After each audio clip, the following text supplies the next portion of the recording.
stocks jumped to a 900 points. Dow Jones jumped up to 900 points today. Had a great day on the market with the Federal Reserve talking about, with their whole Fed interest rates and whatever. But most important, ladies and gentlemen, the S&P 500, that's the S&P 500 is off to its worst start since ever. S&P is off to its worst start ever. So today, ladies and gentlemen, we're going to talk about why it's the S&P off to its worst start ever. We're going to talk about all the factors that happen, what's going to market, all those good things. I've been gone for a minute. I just came back from Omaha, Nebraska, from Warren Buffett's Berkshire Hathaway's annual meeting. That was my fourth meeting I've gone to, and it's my first meeting I have gone to in about 3 years since the pandemic has been lifted. But ladies and gentlemen, boys and girls, if you haven't done so already, I know what time it is. Go ahead and make sure hit the subscribe button, hit the bell icon, hit that like, comment, and share button.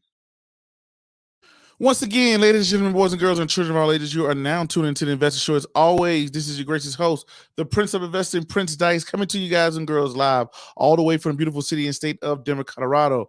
Don't forget to hit that like, subscribe, comment, and share button. And as always, I don't have a lot of time, and I definitely know you guys and girls don't have a lot of time, so we're going to do what? Jump straight into it.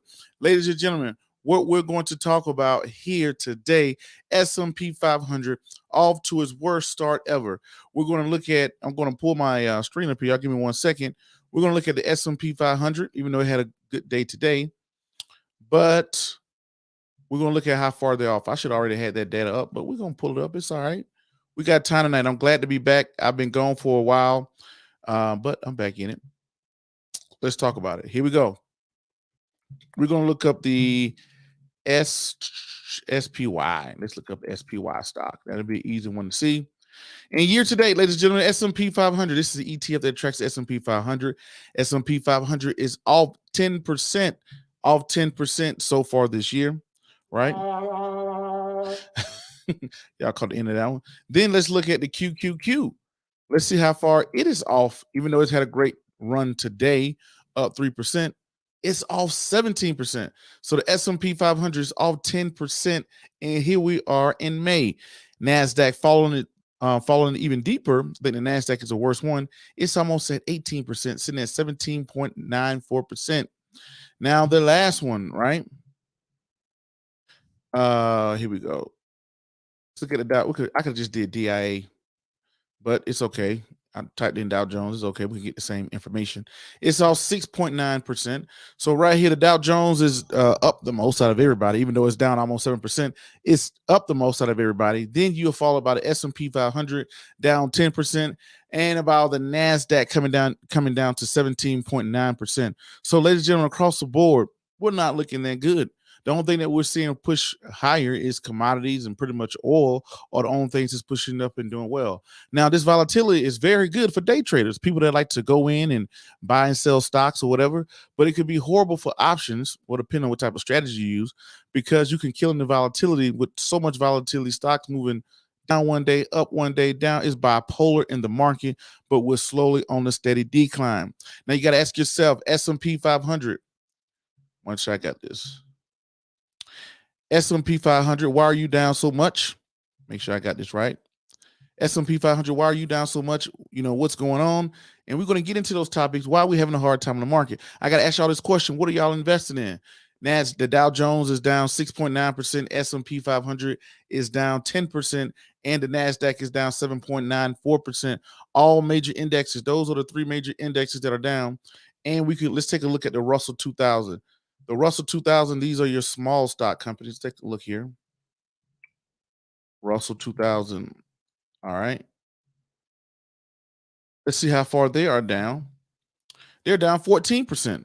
So you have NASDAQ is doing the worst. That's your technology stocks, followed by the Russell 2000, followed by the S&P 500 at 10%, and on top is the Dow Jones. So small cap companies are not doing good. The Dow Jones is not doing good, but their BPT is hitting.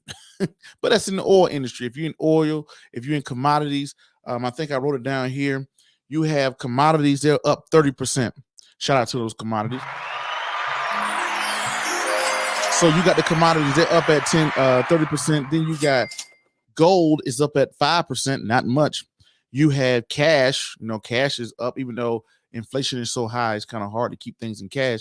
But cash is your fuel to keep your portfolio going. If you don't have any cash, you're out of gas. It's like a store with no inventory. Can you imagine owning a 7-Eleven with no inventory? Yes, the store is open, but it can't do business with anybody. That's an investing world in your portfolio, your cash.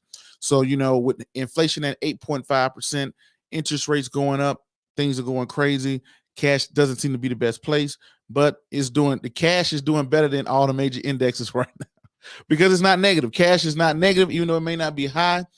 It is doing better than all the major indexes in the general stock market itself. Even cryptocurrencies are down. They haven't been making noises. It's been very quiet outside with the crypto world. I wish I had some of those mosquitoes, it'd be like crickets, the little cricket sound. Not mosquitoes, but crickets. The cricket sound has just been very quiet in the crypto world. Stocks are going down. What's going on in the world? The worst S&P 500 start ever. Here we are in May, and the S&P 500 is down 10% year to date from January 3rd all the way to now. So if you're in the comment, get in those comment box, tell me what y'all are investing in, what y'all are doing with all this crazy world that's going on, and I'm going to break up y'all comments and see what y'all saying too. So let's go here. Let me remove this. Who is this? It says FR8TV. Hello there, FR8TV. What's going on? Thank you for tuning in. Then we got my guy B Smooth in the building. B Smooth says, "What's good, Prince? What's your thoughts on Warren and Charlie said about Bitcoin?" Man, okay, you P Smooth. I was in the building, as y'all know. I'm in the building. I've been going to Berkshire for the last. I've been to 4 meetings, and this is the first meeting they had in the last 3 years. So I was in the building, I was in the arena. I watched what they had to say. I've seen Charlie and Warren multiple times, but Charlie and Warren was there. They had Bill Gates was there. Jimmy Dimon. I think he's the CEO of JP Morgan or Goldman Sachs. I think it's JP Morgan. The CEO, so big time financial people. Bill Ackman, ran into him. Bill Gates was there. A lot of billionaires walking around. A whole lot of billionaires, and sitting down and listening to him and what he said about Bitcoin. That man said, "I won't," and I'm going to do this. I'm kind of saving it because I'm putting up clips together on the whole Berkshire experience. I'm kind of putting it together. It takes me a couple weeks. Once I get back, I just got back yesterday to put everything together. To kind of let y'all know to talk about the different snippets. CNBC was there live. I got a chance to meet everybody at CNBC. Shout out to Becky Quick and Michael. I can't say your last name. Michael and Becky Quick, they were the anchors for the whole in Berkshire thing. So they did their thing. So it was nice to see them. So it was a great event, but it was a little vacant. But hey, I don't want to get off into Berkshire. I'm going to talk about that. I'm going to make another episode for that for y'all, just to talk about Berkshire, my experience. I've been to 3 meetings before. Then it was 3 years since I hadn't gone because the pandemic. This was the first time since the pandemic, and seeing everybody, reunited with people and my family, my wife and son. This was their first time they ever came. So what he said about Bitcoin, man, they are stench on it. Charlie Munger, they are the type of people. Now, this is the thing about when you listen to very wealthy people. A lesson that I learned over time. See, it's 2 phases in life. You have accumulation phase, and you have I'm trying to think of a better word to put here.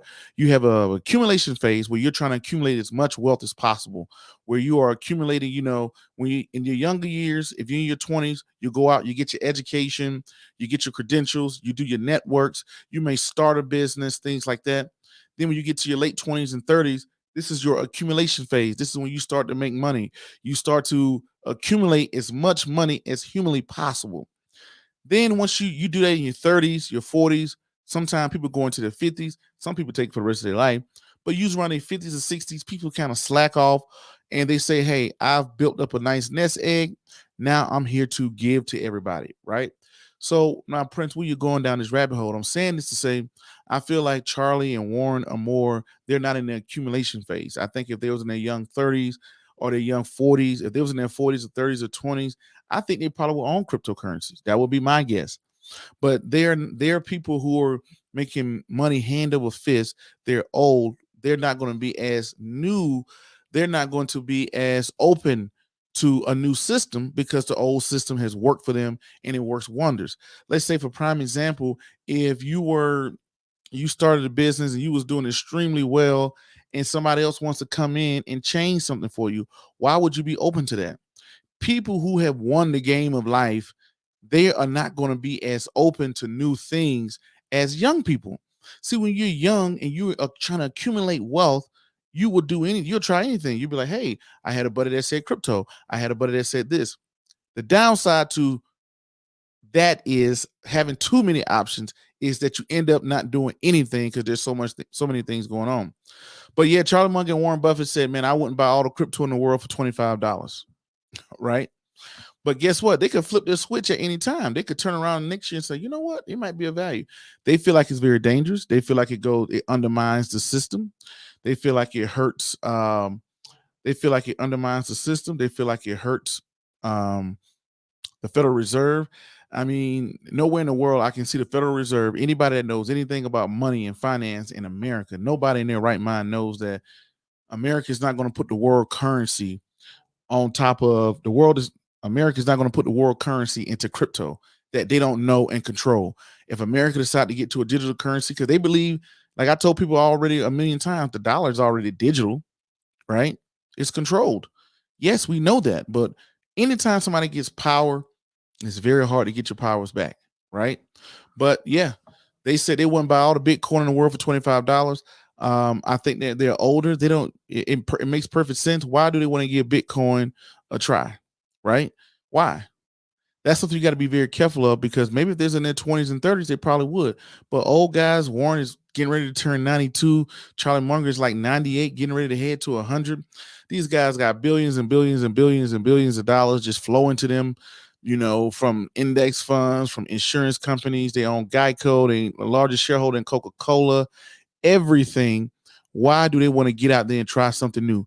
Peace move. You wouldn't even try nothing new either. If you had money, you was like, I don't know if I'm gonna try it. And your son comes to you to try something new. A lot of people may not be as open when they're sitting up that high. What's going on, Al? That's my guy. Al, he's in the building.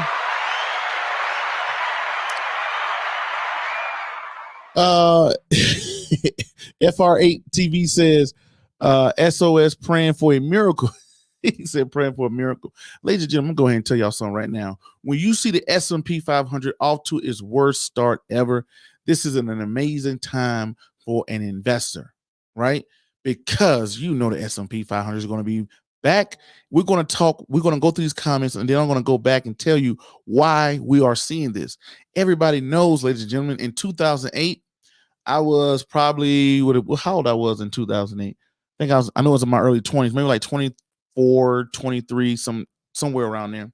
And when I saw the stocks just dropping left and right, homes values, gas prices went through the roof. Gas prices was high. Real estate fell through the roof.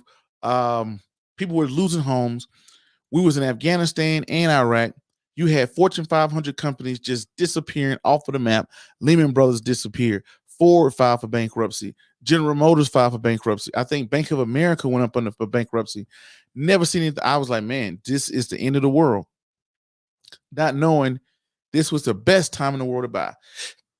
And if I had already and I was just starting investing at that time, I saw my stocks going down every day. I'm watching the media, I'm watching the news, I'm watching the media, not knowing that this is the best time to double down. I started to, hey, let me get my money out of here. I don't want to lose the rest of it. One of the dumbest decisions I made, but it was a dumb decision. It was a lesson that cost me money. Now I know when the economy is doing down, it's going bad, don't even log into your brokerage account unless you're going to put more money into it, unless you're a day trader and you're trying to take advantages of sudden moves in the market. That's a whole other conversation. But yes, praying for a miracle, it will happen. It'll be all right. And we're going to go through why we're seeing this happen. Larry, what's going on, Larry? Shout out to my guy, Larry. He says, aloha. That's my guy, Larry, man. He's always out there he's out there fishing. Larry, he loves fishing. See, that's Larry. He's not living in there. He's not trying to accumulate wealth. He's back. He's retired. He's hanging out. He's making extra money. He's out in Hawaii, throwing out his fishing reel to see what he can catch and stuff like that. But Larry, man, thanks for your support on Facebook. For tuning in. B Smooth says, my Apple stock is the only stock I have that's up because of the cost basis. I have shares in DGRO, which is a dividend ETF. Soon the dividends will buy its own shares. So good on you. Congratulations, man. He said he got his Apple stock is the only one up. And he says because of the cost basis. So because of the cost basis, he's talking about DCA, dollar cost averaging. For all my people out in DCA and DC, I'm not talking about the airport DCA. I'm talking about the dividend. I'm talking about the dividend DCA, right? I know people like DCA, that's the airport, right? Dollar cost averaging. So as the stock was moving, if he continuously brought it while he had downturns and Apple turns around, he is taking advantages of the downturns into the market, right? So that's good. So he says he has DRO, which is a dividend ETF. Let's take a look at DRO. He said he got DRO. Let's take a look at DRO. Here we go. Here, y'all. DRO. DGRO. I'm sorry. I'm over here talking about DRO. DGRO is a iShares Core Dividend Growth ETF, right? Okay. Year to date, how has this? It's only down 5%, which is not bad. You know, it is beating the S&P 500, so that ain't bad. S&P 500 is down about 6 and some change. So it's slightly beating the S&P 500. It's beating the NASDAQ, and it's kind of beating the Dow Jones, too. So its 52-week high was at 56, 52-week low was 49. Let's see the holdings inside of this thing. Okay, give me 1 second. Let me see what this thing is holding.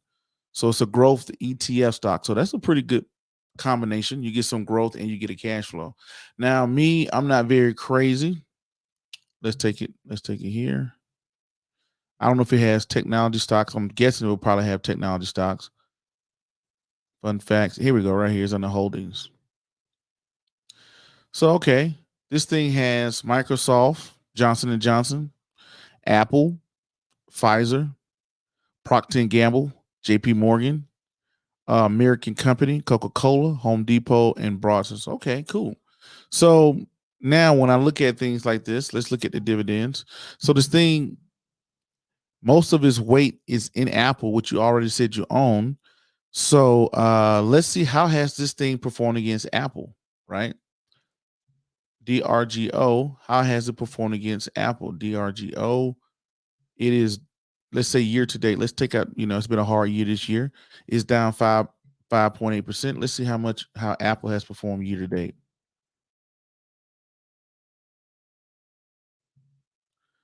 All right, so Apple is down 8%. So, okay, so it's better than holding Apple. Taking a look at Microsoft too. Microsoft year to date, let's see how they've been doing. They're down 13%. So I think the other holding that you had in there was Home Depot. Let's take a look at Home Depot. Home Depot. I don't think Home Depot has been as bad as the technology. So woof. Yeah, they've down 22%. So let's go back to the DGRO stock. I want to see probably what has been their best performer. Let's go here. Give me 1 second.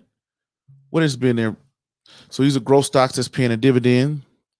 At least overall, just holding Apple by itself, it wouldn't have, it didn't do as well. So year to date, it's saying it's down 7.94, but I don't think it's computed the rally that it had today. But let's take some of the holdings. All right. So Microsoft, they got Johnson & Johnson in there. Apple, they got Pfizer, Procter & Gamble. Okay. Let's see how Pfizer. I'm trying to see what is carrying this thing so much because Microsoft is not doing good. Let's see how Johnson & Johnson. I don't think Johnson & Johnson's too hot this year either. Well, I can't get into it in here. But what I would do is look at their top holdings. Let me see who else they got on this list. These are the top holdings. Then they got Pepsi-Cola inside of here. They got Universal Health. They got Intel Corp. So pretty much they kind of spread out. They got McDonald's, Bank of America. They have outperformed all 3 major indexes. Shout out to them. So that's good on this end. But in order for them to outperform all major indexes like that, they gotta be able to have something.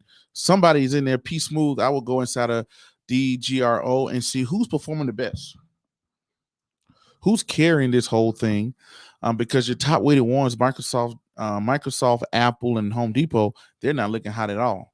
As y'all coming in, y'all make sure y'all hit that like and share button, share this around, tell your friends. But that's good. You get a nice dividend. Me, I'm not crazy about dividends because my current position in life, I don't really need a cash flow. So I would rather have my money, even if you enroll into the drip program, like I'm seeing that you're saying you're done with Apple, even when you enroll into the drip program, you're still being paid dividends that's buying you additional shares, but you still got to pay taxes on that, right? So I would rather have my taxes deferred and let continue to grow. Like if somebody called me right now, I invested into a company and they say, "Hey, Prince, we're going to send you a check for $5,000, right? Or you can keep your money invested into the company to continue to grow." I would rather the company to continue to grow unless I was looking to make another or an additional investment. But yeah, good on you, man. Congratulations, man. I love to see brothers out here winning. That's what I love to see, that, man. Be smooth out here. It is DRGO, making it happen. Let's see who else we got in here. Lemon Rainer. He said have short puts in home builders, and was up on an average of 30% or more on today's. Today thought it would be a good day just to give it all back. So, the market had a nice rally today. The market had a nice rally. This is the thing about short options when you're buying puts, because you're seeing the call to put ratio. Puts are super high right now, meaning that people are anticipating a downturn in the economy. People are looking for a downturn in the economy. The thing about it is when you're on the put side versus the call side, you have to have timing, you have to have luck, and you have to be smart to be right on the put side versus on the call side. The call side, you could be a moron and still make money on the call side in the long run, right? The guy who just sits back and just buys an index fund usually is going to be everybody who's out there day trading over time, right? So now the only thing about options is they come with an expiration date. So the expiration date, you do need timing. So he said have short puts on home builders. So yeah, we because I can see where you're going, Lehman, because the average 30-year mortgage, I got it written down here in my notes. I got a big old yellow pad that I'm looking at right now. I think it's at 5.6 for a 30-year. Yeah, there it is. 5.6 30-year average 30-year mortgage is at 5.6. I live in Denver, Colorado, and 2 years ago, the average single family home was about $400,000, right? Now you talking about 2 years later in 2022, the average single family home in Denver, suburban areas is about 600,000. Not only has the housing prices gone up to 600,000, you're talking about the mortgages. 2 years ago, it was nothing to get a 2% mortgage, right? Now you got to get a 5% mortgage. So now you got to buy a house for 600,000 at a 6%, almost a 6% interest rate, 5 something percent, right? So, and Federal Reserve is talking about moving interest rates up too. So we're gonna look at that too. We're gonna see what Jerome Powell got to say too. Let me pull this up. But yeah, that's I can see what you're thinking with that. You're thinking because guess what? As houses become more expensive, it's going to make houses harder to borrow. 1 second, let me turn this on. Yeah. So here we go. Let's get back to it. So I can see what your thought process is there, but now we're going to turn around and go back to everything else, right? Max B said, "Did I get a chance to look at Uber's earnings?" No, I haven't got a chance to dig deep down into Uber's earnings today. I saw they had a nice drop after their earnings. They said the company posted good earnings. I mean, good earnings, but they made bad investments. That was just like the little headline. I haven't got a chance to look into their earnings, but I will do that later on this week. I'll look into it and to see what's going on with Uber, right? Looking at their earnings to see how their earnings look too. Max B, that's my guy. He's always in the building. Appreciate your support, man. Definitely got to take a look up under the hood to see, hey, what happened. Netflix had a nice drop. Uber has a nice drop, and to see what's going on. It seemed like the business is doing well. They made some bad investments with what the headlines were kind of saying. But me, I don't like to go by headlines. I like to see what they're seeing up under the hood. We're probably gonna do a look episode into it too, right? Dorf Kermit says this has been a bad year for me trading options. Survive this, I will. I ain't even hit that one, man. Dorf Kermit, man, I know, man. You know, especially with all this volatility in the market, where one day you got a call and a put, and you I know your pain, Dorf. I guarantee if you've done this, if you use straddle, you probably went in there and brought a call and a put or a strangle or a straddle, and you woke up and you lost money on a call and the put side. I mean, the whole straddle just, not the whole straddle, but the whole strategy just went down. I know that pain. Just seeing implied volatility just go to crap and just kill both sides. Or your stock jump up, but the implied volatility just kill your stock. So I can definitely feel your pain, man.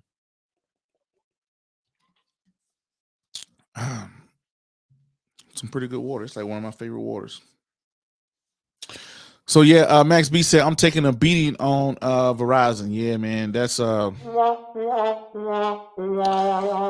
one of the problems that I know that Uber is having, speaking of Verizon too, is when gas prices go up, the price of Uber goes up, right? Then when you have the prices of Uber gas prices go up, you got to charge more to get into the Uber, you know, so it kind of makes on a hard time. That's why I said Tesla should have brought it in or get into electronic vehicle space to where they could limit to take electronic vehicles to zero. So you said you're taking them, yeah, communications in general, not even Verizon, just the communications, AT&T, Verizon, the whole communication industry. And I've told people this in the past that I think that companies like Apple and Samsung, they're going to get away from Apple and AT&T eating off their plate. I think that you're going to walk into the Apple store, you're going to get that iPhone 15, 16 or whatever, and you're going to get the service from Apple. I think we're going to be walking around with satellite phones in the future. We're halfway there now. Everybody's device is going to be collected straight to the satellite at one time. That's the future of telecommunications. So having a service provider like your Sprints and your Verizons, and I don't know how they're going to fare up in the future, going into the future, when I think cell phone providers are getting to the point where we're going to have the internet 24/7. I remember living in Japan, 5 years ago, and having the internet everywhere I practically went. So I'm definitely, crazy to see how that's going to turn out. you know. P Smooth says the DGRO focuses on dividend growth more than price growth. So P Smooth, why such a heavy dividend strategy? I mean, you look like a young man. I mean, nothing wrong with it. I'm just saying, usually when you focus on I prefer price growth over dividend growth. I would rather my Amazon stock shoot up, my Google or whatever shoot up over time versus you paying me a nice dividend. That's just me. Unless you are, hey, okay. So if you're in the accumulation phase, you want your money to go up as far high as it can go. You want to have millions and millions of dollars. Now you got your $10 million and you're 50, 55 years old or younger. You take your $10 million, then you can put it into something very conservative to draw cash flow from it. So let's say if I was a football player, I made $10 million during my football career, basketball career, or whatever career. I would take my $10 million, then I would find ways to create a cash flow. If you're trying to create a cash flow, it makes sense, right? But if I'm not trying to create a cash flow, I would rather those dividends, because even though you're getting those dividends, you got to pay taxes on those dividends. So I'm getting paid taxes. So you take me, I'm going to let y'all know, been 100% open. Y'all already know I'm a military guy. I make enough money in the military to when I'm fine. I'm getting ready to retire from the military. This is my last year in the military. Once I retire, my pensions are going to be enough to where I have enough cash flow to live my life. Right. So then on top of that, I have, I'm an author, then, registered investment advisor, stuff like that or whatever.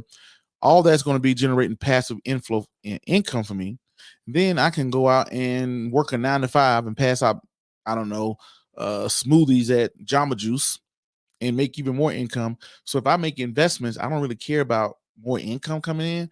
I would want it to grow. I would be more interested in growth than a passive income. So, I mean, but it changed for everybody. Some people are saying, hey, they're different. Some people just say, hey, I know people who use ladder dividends, who just wants to live off dividends. It's just, tomato. What do you want to do? Darth says, I'm a moron, and that's why I play the calls side on dips. Yes, I could still lose, but I like my chances. You what Charlie Munger was talking about this weekend. He was talking about a casino, right? Darth, don't look at it as a casino, man. Don't do that. Don't I've been there. I've done that. I have. It become exciting to you. Even you stop investing and you just speculating. You're just like, man, I hope it just jumps up. It's like, hey, I'm gonna buy all these calls, and then you wake up the next morning and be like, man, I'm stupid, right? Or you buy all these puts and be like, man, I'm stupid, right? And then you try to, now you get into revenge trading. But Darth, don't feel like you're stupid. 95% of the people that are out here are doing the same thing that you're doing. They just don't say nothing about it. They just don't say nothing about it, right? So don't feel like you're stupid because you're out here taking chances, but you just couldn't. You right now you're gambling, right? You're gambling. That's all. You're just like, hey, I got $1,000, $500, $200, and $2,000, and there's nowhere else that you can put $2,000 into a call option and see it jump up a double. If you're right, but you can lose everything too. But don't get away from speculating. Make sure you stay to investing. And most of the people that buy call options, the people who are winner in the options games are people who sell the options. People who sell the options are really the big winners. All right. As long as you buying options, you are on the loser side. You gotta have. Oh, there go my guy. But Dar, appreciate you, man. Keep talking to me tonight. Keith Reynolds, what's going on, Keith Reynolds? Keith Reynolds, that's my guy. He's way out there in the Bay Area. I think he's still out there in the Bay Area. He's the one out in the Bay Area. I know that where the houses cost like $5 million. Keith, I know you're rich, man. I can look at this suit you got on in the suit that you got on in the profile picture here. But you live in the Bay Area. I mean, to get anything out there, I mean, the price. I think y'all probably got the highest prices in the market. So. But yeah, man, he says, Keith Reynolds says, what's up, Prince? It's been a while, brother, man. Yeah, it has been a while, man. It's been a while. And I've been gone for a little while too. I haven't been podcasting the last week or so. Been on the road, on the road, going out to Omaha, Nebraska, and doing some media things. Hopefully I got some interviews coming for y'all, some stuff I did out in Omaha.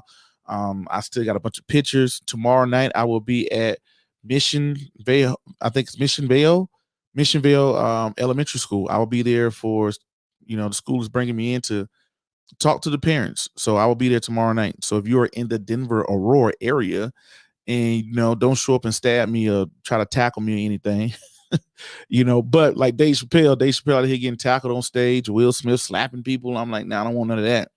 But if you want to come out of the Denver and Aurora area, and yes, I will be at the Mission. I'll put up the flyer here. I'm going to be there alongside Ryan Harris, who's a former Bronco player who's been on this show before in the past. So he's going to be the keynote speaker. I'm going to be there doing a breakout session, talking to some parents about investing, getting them to start investing. And I will have my book series there too for parents to pick up for their kids. So shout out to Mission Viejo. It's sponsored by Key Bank, District Bank, Key Bank, Economical Literacy Council, all some other great people too that came in and made this thing happen. So I'm definitely appreciative and glad this whole thing. So I'll be there tomorrow night. So I've been on the run, been running around here with my head cut off, but glad to see you, my brother Keith. Glad to see you, man. So here we go. Jameson. Oh, that's my cuz. What's going on, Jameson? Y'all check out Jameson, man. Jameson presents This Is How I Cook. Y'all check out his YouTube channel. Y'all go over there and show my cuz some love, man. He be over there cooking it up, man. When I went to his house down in Atlanta, he ain't cooked for me, but that's all right. I'm gonna catch him next time. Next time in Atlanta, I'm gonna pull up on him. He's gonna be like, hey man, I ain't trying to. He took me out to eat. It's my big cousin. He did take me out to eat, but I'm like, you took me out to eat, but you got a cooking show. What type of stuff is that, man? But yeah, go to his show, man. Show my cousin some love. Jameson presents This Is How I Cook. Show him some love. Go over there, support my cousin. I always support him. Thank him for being in here. Let's get down to what he got to say. He says, cuz I'm on the Meta roller coaster. Down big, but I'm not selling. Yeah, he's talking about Facebook. Facebook right now. But you got to think about it. The whole market is down. The whole NASDAQ. Facebook is inside of the NASDAQ. The NASDAQ is down. We just looked it up, 17.9%. So I definitely wouldn't sell at this time when the entire market is down. This is the time, ladies and gentlemen. and I struggle with this. You got three types of investment analysis.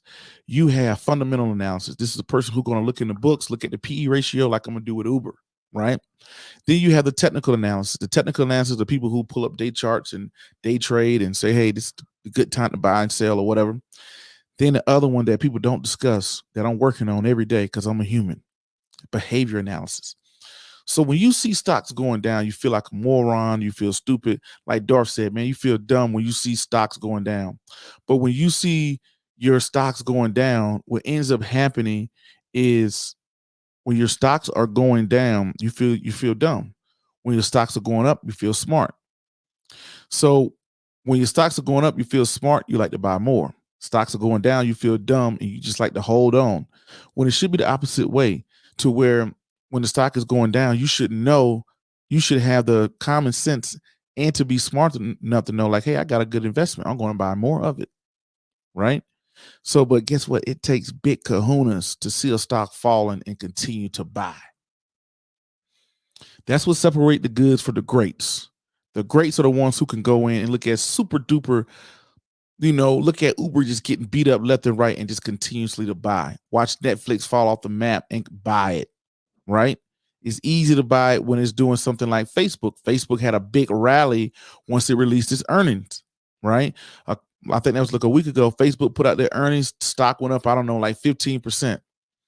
But that was, even though it went up 15%, it still was down, from what you call it. But don't look at your individual stock, look at the entire market itself. The entire market is not looking good right now. All right. But yeah, appreciate that. Appreciate that, cuz. Thank you for tuning in. Dervis Smith over there on Facebook. Dervis Smith, what's going on, my guy? Dervis Smith says straddle are the best speculative markets. Best in speculative markets, right? I kind of agree and disagree. This is why. When you have a straddle, for people who are not aware, straddles when you buy a call and a put. That means you're on both sides of the call chain. You're buying a call and a put at the exact same strike price. So that is good if you are looking for, you're expecting a big major move, right? You're looking at a big major move. So for prime example, what kills people, when, let's say, if the stock is jumping up one day, then jumping down, then jumping up one day. So if you buy a straddle, what he's saying is when the stock jumps up, you can sell the call side, hopefully you make enough money to cover the put side and make some money there. The hard part about that is, what expiration date are you going to choose, Dervin? So are you going to choose a weekly, monthly, quarterly expiration date? The expiration date changes everything, because guess what? You got that Greek symbol called theta time, right? So I get what you're saying. You're saying, hey, play the calls and the puts and then buy it, but you got to watch the implied volatility. You got to watch the Greeks come in handy, right? Because if it was that easy, man, we'll all have calls and puts to death. But picking that time frame and getting that volatility in one direction. A choppy market is not good, man. A choppy market is not good when you have a straddle like that. So when you're up one day, then down the next day, up one day, then back down the next day, then up, then down, up, down, all that type of stuff like that, it starts to kill the implied volatility. Then depending on what that date is, that theta can start to come in and kill you. It's crazy to do that, right? Unless you're going to buy some call options on the VIX. The VIX, the VIX, that's a volatility index marker. So, but yeah, I get what you're saying. Buy a call and put, get on both sides, right? Keith, my guy, Keith comes back. He says, Prince, what is your recession advice? Okay, I may not be the best person for this, but I'm going to tell you my 110% honest. In a recessionary period, the best thing to have is cash, right? You limit your investments to what you know. I believe that the average portfolio shouldn't have more than 5 positions, unless you have a huge portfolio. But the average portfolio, if you manage it $5,000, $10,000, $20,000, $40,000, is best to limit your portfolio as much as possible. The strongest thing you can have is cash in a down economy, right? A recession, getting prepared for a recession, you load up on cash, because guess what? It don't matter how much something is on sale, because usually when a recession comes, I'm trying to think if you're talking about from the investing side or life side, things like that.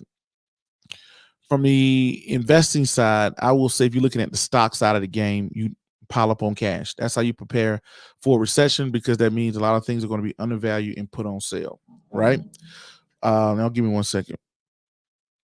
Um, now, now you got to go back and see uh, recession proof things that do very well in recession. This is when you start to hedge or to look at things that will do well in recession. Usually you see things like commodities, gold. You see things like oil start to do well. But one of the things that I'm afraid of that we're going to run into is stagflation. And I think oil prices are going to shoot up. The last time we had stagflation was in the early 80s. This is when you have inflation, which we do have. But with the interest rates going up, it's making money harder to borrow, right? Interest rates are at 5.6%, right? When interest rates are at 5.6%, it's going to cool down the housing market. Also, money becomes hard to borrow. Companies that have a lot of money that they owe debt on, money becomes more expensive to borrow. Companies that have a lot of debt, it takes up their prices, right? So the only way you're going to get rid of this is, I think that employment is going to start to go up, right? Unemployment is going to start to go up. So we're going to have high inflation, high unemployment, like they had. I think it was in the early 70s. I think no, late 70s, early 80s, right? And during that time frame, I think oil and gold shot up. Now, just because it happened in the past don't mean it's going to happen in the future. But you tie in the things that we going on in the world, right? We got Ukraine going on. We got the Federal Reserve saying they're on the tightening policy. We got interest rates going up. I got these things written down. That's why I'm looking down. We have inflation going on. We got the Feds tightening. We got interest rates going on, and we got people over there fighting each other over there in Europe, right? So preparing for the recession, I will say cash, because who has cash is going to be the king in all recessionary periods, because that's when you get your best bargains. Things go on sale. So you want to keep cash. You don't want to overbid yourself, things like that. If I was in my personal life, doing myself, by me doing, I spent 20 years in the military. We're coming up on 20 years in the military. Um, you know, I'm going to have pensions, and everybody knows out there. Shout out to all the veterans. What we get from the VA, what we get from pensions. We got cash flow regardless of what's going on in the economy, backed by the government. So I'm pretty good on that end. But the inflationary periods, you want to be piled up in cash, man, to see a lot of houses go on sale, a lot of stocks go on sale, a lot of businesses that might go on sale. Everybody out here now who's trying to take advantage of all these housing market and stuff like that. I'm afraid houses are not good to buy. I think the only piece that is good to buy right now is real estate. Buying all these rental properties, yes, that's cool and good, but leveraging itself, that fix and flip right now market, I know it seems like it's hot, but I wouldn't be too crazy about that in a recessionary period. I think that's going to be the time to, I think it's going to squeeze some people out of the market. That's what the interest rates are doing. The interest rates are to cool down inflation and to squeeze people out of the market. Houses are becoming more and more expensive to squeeze people out of the market on purpose. So I think you should pile up in your cash, have you some gold, have you some oil, right? Keep your pistol at all times too. And some ammo. You know what? Ammo. I think ammo, OLN, that thing has been doing good this year. I'm gonna pull it up to y'all, man. I wish I'd have brought some more ammo stock. I kind of slept on my ammo, and I was looking in one of my portfolios. I'm like, oh man, ammo is out here doing this thing. Ammo out here uh doing this thing. OLN stock, right? Look at this thing. It's at $64. This is crazy. It went up 4% today. Ammo, right? One of my, it's up 15%. 15% so far this year. This is not a crazy stock or anything. But especially when you're in a market where everything is down, ammo is doing amazing, y'all. They make ammunition, and I had a client that was real big into bullets. No, they wanted to buy gun stocks. They wanted to get into guns, but I said, hey, guns, you buy one pistol and you can have a pistol for 80 years. But that pistol will always need ammunition. Ammunition never goes out of style. So here it is. So I found this company right here, OLIN. They make some pretty good companies that I know, right? And they're up so far this year, up 15%. 15% is not a lot, but looking at the S&P 500, Dow Jones, NASDAQ, who are all down, and you seeing this company go up, and ammo is doing pretty good. I think in recessionary periods, ammo is going to do People like to get guns. Remember during the pandemic, what everybody did? Everybody went and got guns. People had guns with no ammunition. Ammunition became a hot commodity during the pandemic. That's kind of crazy, huh? And toilet paper, that's wild too. So here we go. But yeah, that was one of my things right there. That would be my recessionary thing. Let me see who else is in here. Keyroom says I'm still here. Appreciate that.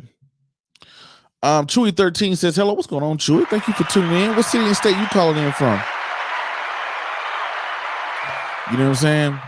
That's my cousin. He telling me, he said, come back, I got you. Yeah, man, I got to get down to Atlanta again. I haven't been to Georgia in probably 2.5 years. It's been a while. So, I've been on the road a lot. I got a couple trips. Just came back from Omaha. I'll be off for a week. Then I'll be in Boston. Then I may be going to New York. I'll be going to Boston and coming back. I may be going to New York at the end of the year for something very exclusive. Maybe not. At the end of the month of May. June, I'm going to be down in Louisiana. And I'm trying to make a trip in Georgia for I know my daddy ain't gonna be listening to this, but I might try to sneak in and pop in and surprise my pops down in Georgia on Father's Day. So we'll see. But yeah, I'm definitely gonna take you up on that, But yeah, cool. Chewy says Facebook no bueno. No bueno on Facebook. Okay. Facebook Chewy said he said, I did that with LX and lost my shirt. LK, I'm sorry. LK, what did you do with LK, Chewy 13? Dervin Smith said, all the best, my brother. Okay, what's going on? Dervin Smith said, Prince, when you say limit your position to 5 stocks, are you referring to buying sector ETFs or index funds? No, I think you should have 5 positions total. I'm sorry, 5 positions, right? So what I mean by that is when you open up your stock portfolio, you should have like 5 stocks, right? Because this is what I learned, ladies and gentlemen. The more stocks you buy, even though people say you're diversifying and you're putting yourself in a good position, what it does is when I have like 10 stocks, 12, 15, it's hard to make the entire portfolio move. I sit back and be like, man, dang, I still got the same $20,000 I had 10 years ago. Even though Facebook has done Google has done well. But guess what? You're going to have some losers in there. So the thing about it is it's very easy to have a loser the more stocks you pick. So the less you have, the easier it is to know what you got, right? If you really narrow down, like Peace Move said earlier, he came in, he said, Prince, man, I got Apple and I got DRO. He has Apple, which is doing pretty good, but DRO has Apple in it as well. So a lot of times when you look at that, you will notice that when you start to have 10, 12 stocks, they correlate to each other. Like in your stock portfolio, you got Google, Amazon, and Facebook. They're all in the same sector.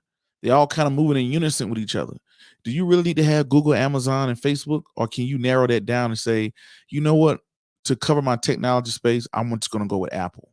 Or I'm just going to go with Microsoft, right? Then you know what? I want to go into a food company. Maybe I want to go into Costco's. Because some people, most of their portfolio, if you sit down and do a portfolio analysis, you'll find out that most of your portfolio is probably in 1 or 2 sectors. So you're not really as diversified. You got Apple and Tesla, and they're all in the tech space. And as soon as the NASDAQ get beat up, the whole portfolio is getting beat up. When you could have just done better off just picking one that you knew very, very, very, very well and extremely well and chose that instead of going back and forth. There's some say ETFs. No, I got what you're saying. You can't use ETF. Some people like to just pick 3, 4 ETFs in the sector.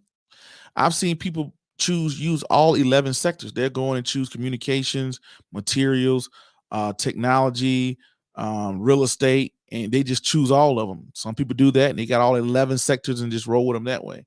But I think that you should really narrow it down. The base of your portfolio, I believe, should be an index fund. The base of it should be an index.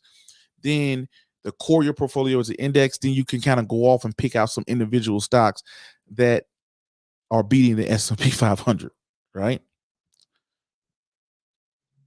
Chewy says correct. LK. Okay. What is LK? Let's take a look. See what you're talking about with this LK. Let's see what you're talking about, Chewy. What is LK?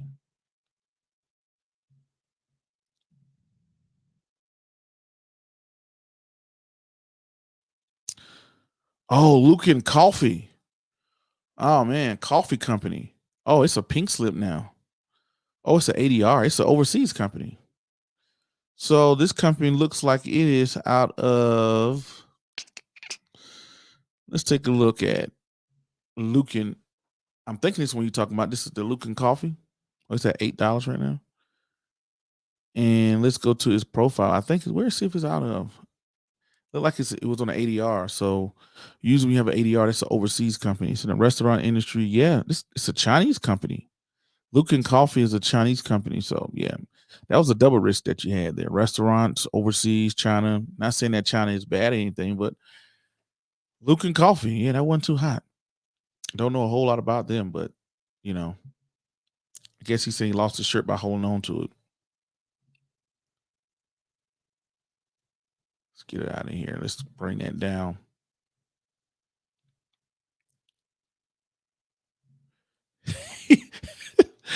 Keep it say you got to stay strapped. Got to keep your pistol, man. At the end of the day, with all this investing, your investments don't mean nothing. I tell people, if the world come down to it, everybody's like, I want to have all the gold. I want to have all the food. I'm like, no, the pistol will be the hottest commodity. Somebody with ammo and guns will be the hottest commodity. Because guess what? If I have all the ammo and guns and you got all the gold, who you think's gonna win? What you gonna do? Throw gold bricks at me? If you have all the food, but I got all the ammunition and guns, who you think's gonna win? If you have all of the money, you got a pile of cash, and I have all the guns and ammo, who you think is gonna win? So at the end of the day, you got to stay strapped, man. You got to stay strapped. You got to go ahead and keep a pistol on you at all time. At all times. Not that I'm saying, violence, protect yourself. Dorf says selling options is the way, but I haven't reached that level just yet. Baby steps. So that's how people get caught, right?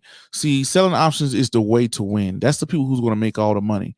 But the difference is it takes a lot of money. So for prime example, if you wanted to sell options on Apple, you got to at least have 100 shares of Apple. And you do 100 times 161. If my math is not correct, if my that's about $16,000, if I'm not mistaken. Let me sure I got this right. Let's say Apple is $170 each times 100. That should be 17,000, right? Yeah, $17,000. Most people don't have $17,000 to put up and sell and make money from. So guess what people do, man? I ain't got 17,000, but I got 1,000. Let me see what this 1,000 could do. And what I learned over time, ladies and gentlemen, I got exposed to private equity, and I haven't even got a chance to really get into the show that I want to do today. But in the private equity world, there's some deals people don't do because they're too small. They said, Prince, $10 million investment, that's too small. I said, what do you mean? $10 million is a lot of money. They said, no, we want to get about 100 million at least. Most time they're in the billions. They want to raise $20 billion. Because when they raise $20 billion, they say if we make a 10% return on investment with $20 billion, we just profited $2 billion. With that $2 billion, that gives us more than enough money to pay fees, to pay back stakeholders, to pay everybody. They say, well, you go in there and you invest $10 million, or let's say if you invest $10 million, or let's say if you invest $100,000, you make 10%, and you invest $100,000, you only made 10 grand. 10 grand is not life changing. So what happens with it's harder to make money with smaller money. So let's say if somebody gives me $50,000 and I take that $50,000 and I just sell Apple calls, right? They make a crap ton of money, right? They make a crap. It's easier to make the money. It's harder to double. So think about it. If I have $50,000 and my money doubles one time, I'm at $100,000. But if I am at $1,000, do you know how long it's going to take me to get to $100,000? I got to be flipping. I got to flip this thing how many times? And then how many times I'm going to be right every single time? That's hard. That's hard. So it's harder to make money on them baby steps. You're better off taking your money. I'm guaranteeing you, Dorf, right now, you probably get it. Take your money, set it to the side, stack it up, get you a good 10, 15, 20 grand and sell the options and quit playing like you playing. You'll be way better off like that. Hey, you know what, man? I ain't got the money, but I got $500. I got $1,000. I got $2,000. You better off putting that money to the side, saving it, stacking it up, letting it stack up. And once it stack up, then get into selling options. That's my best way. I was that guy, man. I don't done it. Nobody. I brought puts, calls, strangle, straddles. I took courses, went to seminars.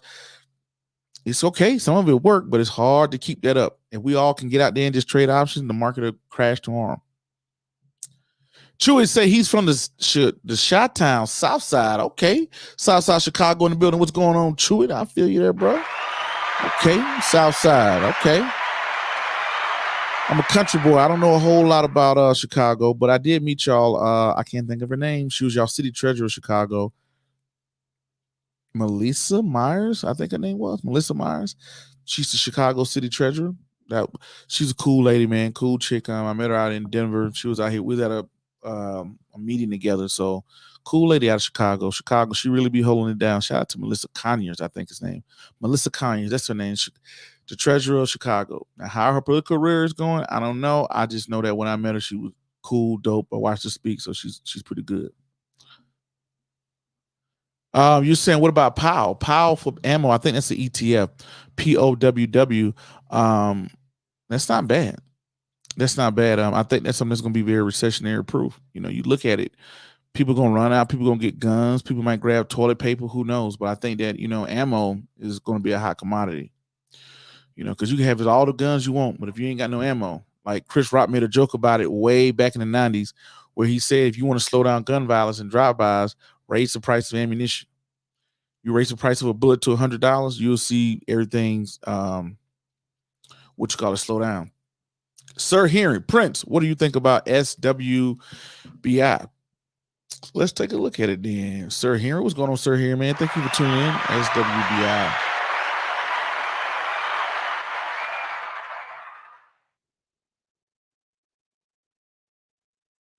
Oh, Smith & Wesson. So he asked me, Prince, what do you think about SWBY? No, Smith & Wesson is not bad, but from what I know of Smith & Wesson, they make guns, right? So let me go ahead and share this for you. Smith & Wesson is an American firearms manufacturer headquartered in Springfield, Massachusetts. So you got to think about it. You look at them, let's look at them so far this year, right? The gun, Smith & Wesson, is down 18%, but the ammo is up 15%. So once you buy that one pistol, I got a pistol. That's a 9. Yeah, I think I got a 9. Yeah, I got a 9. I got a 9mm and I got a 12 gauge pump shotgun pistol grip. I got a pistol grip, 12 gauge pump, and I have a 9, right? I always say I want to go get me an AK, but I never really got around to it. He didn't hit my priority list. But I still have my pistol and I still have my 12 gauge pump, right? My 12 gauge pump pistol grip, I'm going to be able to pass that down to my son. My son can pass that down to his son, grandchildren, that this pistol grip 12 gauge can go in. It's going to be around for 10 years. I don't need to keep buying guns over and over and over. I buy it one time and I'm going to be good for a long time, unless I'm a gun enthusiast, which I'm not. The most guns I probably own at one time, maybe 5, right? You know, like my brothers, I got brothers that got 20 guns, 30 guns. I'm not that guy. And even 20, 30 guns is a lot of guns to me. They probably brought those things over the last 20 years. If you average it out, that's one gun a year. But you look at ammo is something that it's like Coca-Cola, right? Coca-Cola, you got to keep using it. You got to keep using it. It's like a toll. So it's like building a toll on a road. Once you build that road, it costs a lot of money to get that road. But once you got that road and you got a toll on it, now you just collect the money from the toll, The hardest part is to get that toll. So I look at a gun, it's a one-time buy, and prices might run up or whatever, but you're going to need ammo. Everybody needs ammo.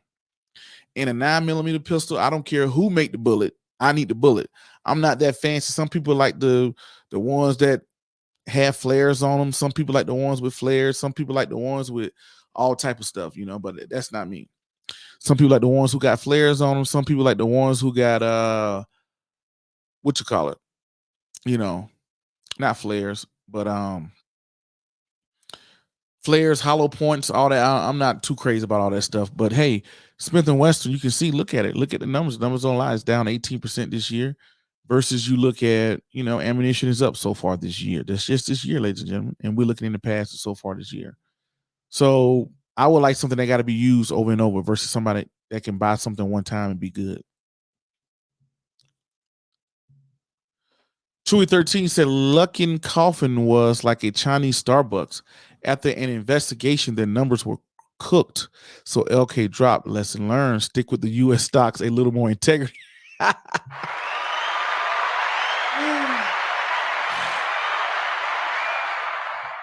remember seeing them in the start in the now you couldn't think about it. I think I remember seeing them. But yeah, you're right, man. Overseas, one thing that's good about China is China can their dictatorship. So the company can say, hey, everybody in China, y'all only gonna drink Dunkin' Donuts and Luckin, right? And they could dominate the market that way just because of the geographical location where they're at, dominating the market. But the downside to that is, you got people can cook the books, you don't know if it's real, stuff like that. So yeah. Yeah, you're right. Having a US company, at least in the US, if Uber CEO is out here lying on his numbers, at least somebody gonna go to jail. And somebody with millions and billions of dollars is not trying to go to jail. I'm sorry. No, I'm not. Freddie B, what's going on, Freddie B? Freddie B, that's my guy. He said, I'm happy to see you back, man. I'm glad to see you back, man. I know you was getting that other knee surgery. You had that one knee surgery. And I know you was talking about you had to get another knee surgery. I was sorry to hear that. But thank you for holding me down out there. And I think he in Langston, Illinois, if I'm not mistaken. Freddie B, man, always been holding me down for years. Shout out to Freddie B. Shout out to Max B. Dervin Smith. I'm seeing some very common names that I'm getting older. Like we growing up together. Don't even know it. Definitely appreciate y'all. But tomorrow, ladies and gentlemen, I will be at Mission Viejo Elementary School. I think the event started at 5 p.m. We're doing a financial literacy night, put on by the school system there. A couple people got together, asked me to come out, so I'll be there to speak to the parents. Be doing 2 30-minute sessions on getting people started to invest, things like that. So, and my books will be available. So yeah, y'all come check that out. Guns and butter. You got guns and butter. Come on, Darth. You mean butter? Okay, I see you corrected it. Yeah, guns and butter. That's what it's all about, baby. You remember that on Baby Boy? He told Tyrese. Shout out to Tyrese. Tyrese been on the show too. Shout out to Tyrese, man.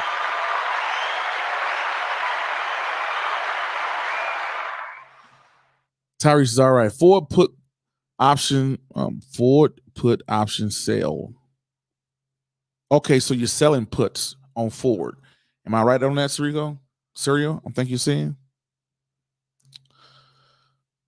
Dorf says 100% agree. Appreciate that, man. You don't have to agree with me on everything, but hey, that's just my opinion. He said I do both, but okay. Chewy said, how about spreads? Define risk. So yeah, spreads are definitely better. That's the part of the game. If you're buying a call or you're buying a put, man, you're dangerous. Spread, if you have little money, you got to use spreads. That's when you're on a call, when you use the strangles and straddles and iron condors, things like that. You're taking advantage of implied volatility into the market.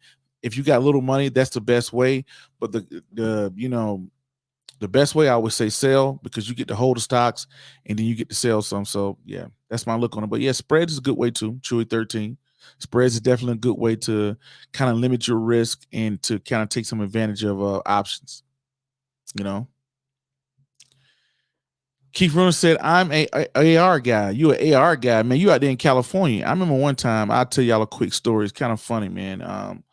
I had got my car stolen. One night I was looking for my car. I went to go put something in my car. My car was missing. I called the cops. Cops comes out.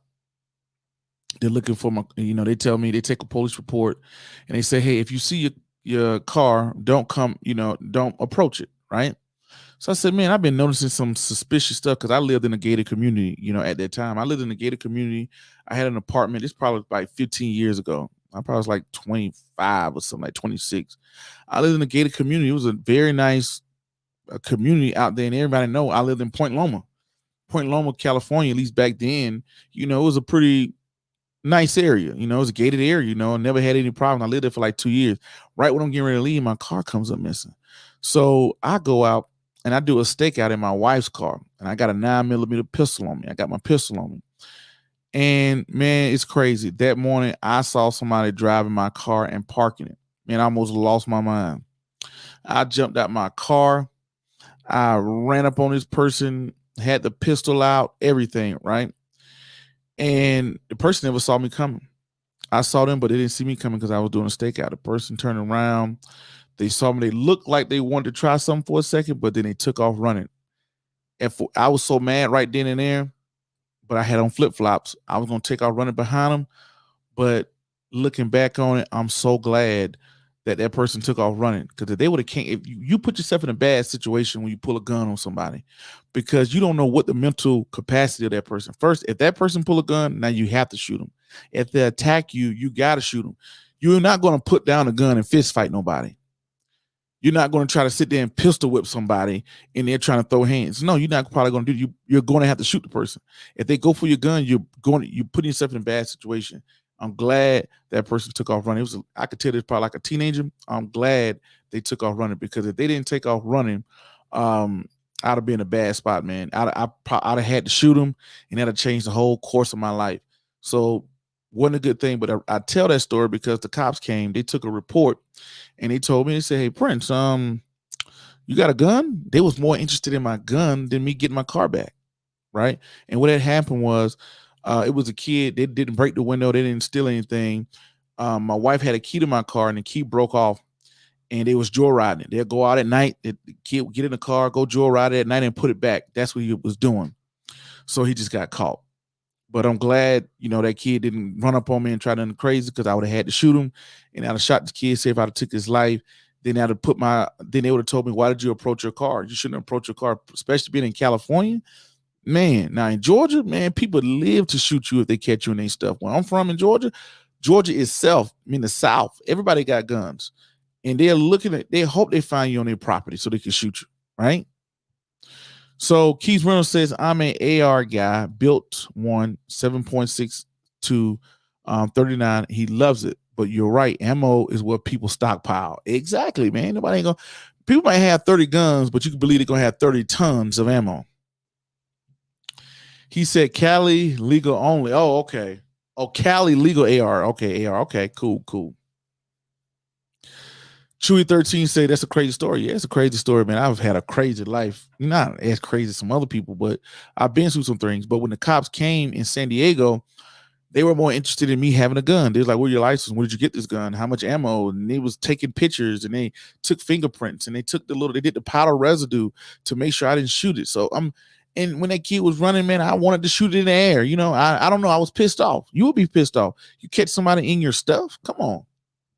So, but thank God that I didn't, it didn't go left, because it would change the whole course of my life. So, be careful out there, man. Don't be running up on people, man, with guns. But use guns to protect yourself. And I would never use a gun to protect property ever again in my life. I will use gun to protect life. It's my family, it's my friends, and it's protecting a life. I can see using a gun, but when it come down to a car, you're gonna get a car back. Somebody on your land, somebody stole your bike. Don't shoot nobody. Don't run behind nobody with a gun, because you never know. That person said that guy would have tried to come attack me. I'd have had to shoot him, and it would change the whole course of my life. I'd probably be in jail right now fighting a case, or even if I would have beat the case, I probably would have ended up spending $100,000 for something stupid.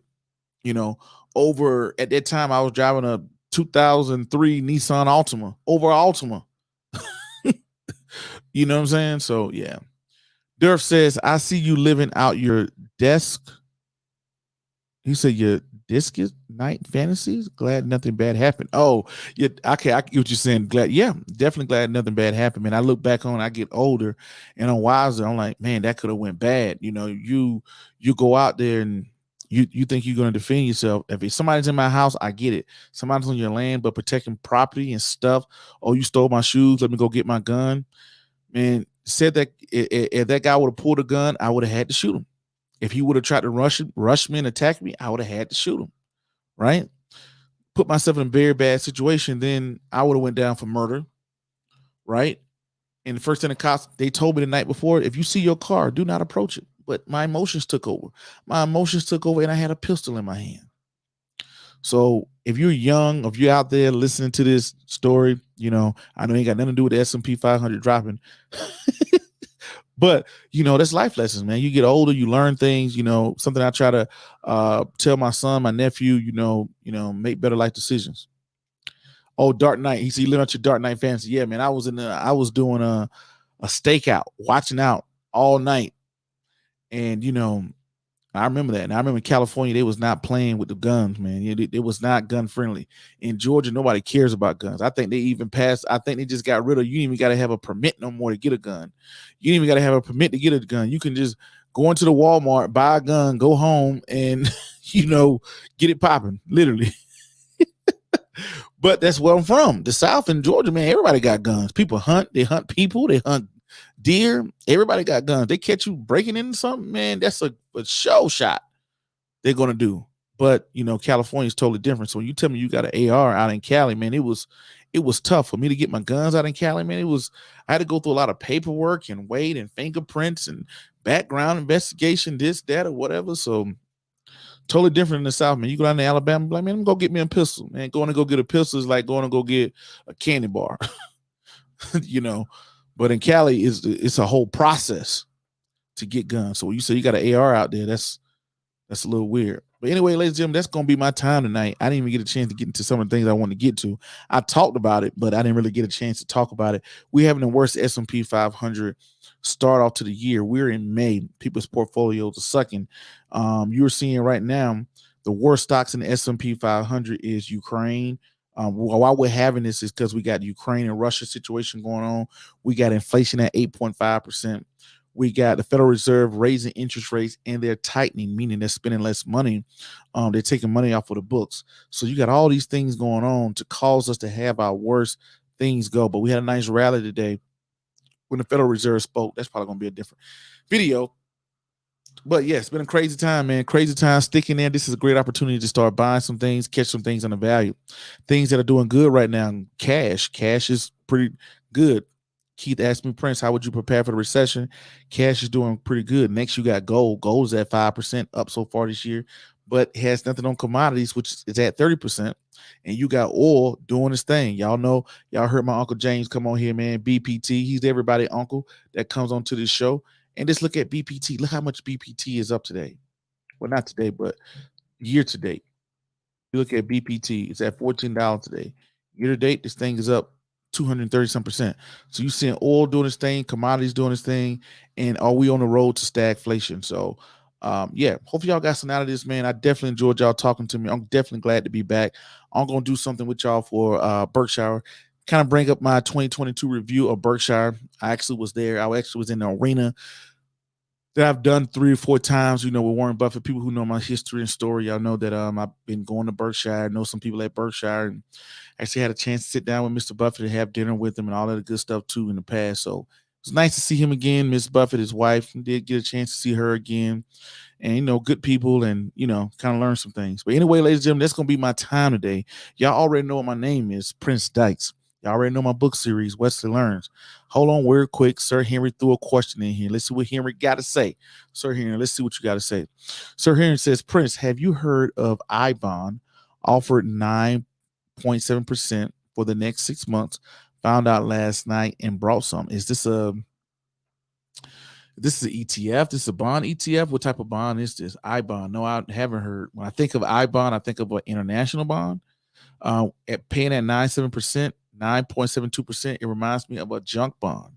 Are you talking about the not the grade A, but I think grade B and below? Or is it a junk bond? That's what it sounds like. So the reason why they have high interest rates because they're not doing so good. So Chewy13 says, thank you, keeping cash and waiting for something good. Market makes me nervous. Glad to see and hear you, Prince. Man, I'm glad to see and hear you representing Chicago. One day I'm gonna be out in Chicago, be back in Chicago one of these days. I want to get out and give me some of that Italian beef. I want to get some Portillo's, Italian beef dipped, some Gernatos. I got some cool stuff going on out there, man.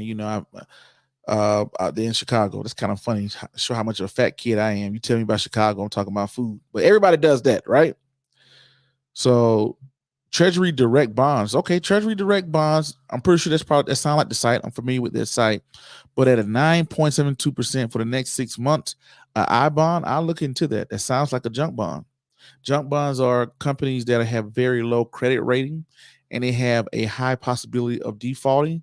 So they offer you a high interest rate to attract you. When you saw that 9.72, just like me, I'm in there like, 9.72 in 6 months. Okay, what we got here? But if you look deep down inside of it, probably a jump bond, something that's very high risk. All right. But ladies and gentlemen, that's going to be my time. Thank y'all for tuning in. Until the next video, podcast, book, or whatever else crazy you see me doing around the globe. Chewy says, LOL, good stuff, man. Appreciate it, man. Peace, be safe. I'm out, and thank you.